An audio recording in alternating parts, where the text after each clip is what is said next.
السلام علیکم. عثمان, a language learning YouTuber from Pakistan. کیا کبھی کسی خوشبو, منظر یا آواز نے آپ کو کسی خاص موسم کی یاد دلائی ہے؟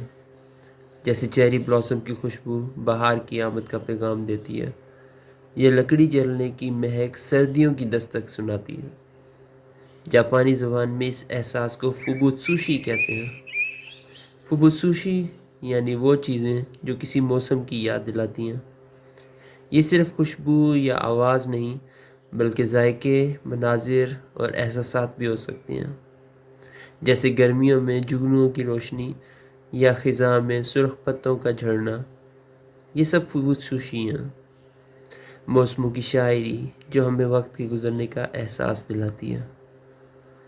تو اگلی بار جب کوئی خوشبو یا منظر آپ کو کسی موسم کی یاد دلائے, یہ فوبوتسوشی کا احساس ہے.